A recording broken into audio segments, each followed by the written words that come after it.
Following last week's attacks in Mumbai, in which now more than 180 people appear to have been killed, on Monday the story shifted toward tensions between India and Pakistan as the Indian government summoned the Pakistani ambassador and said that it was Pakistani citizens and militant groups based in Pakistan that carried out the attacks.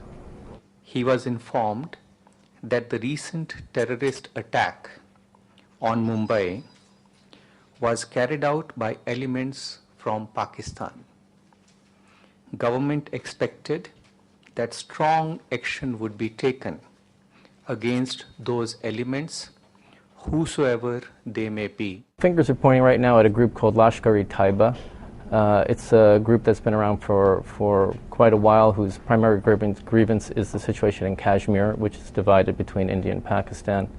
They have morphed, though, over the last few years to develop more international networks and a broader contact with possibly Al-Qaeda and other militant groups in Pakistan's tribal areas.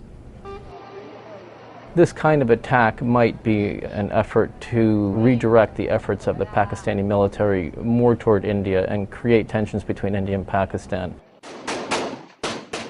In doing so, it would possibly shift resources away from the fighting that's been going on up in Pakistan's tribal areas, where the Pakistani military has been engaged in heavy battles with these kinds of militant groups up there along the Afghan border. We will be working with India. We intend to work with Pakistan as well.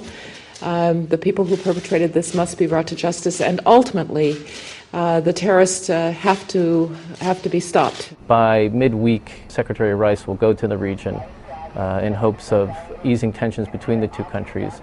For the United States, certainly they don't want any Pakistani forces moved off of that border with Afghanistan, where they've been fighting these militants, and over toward India.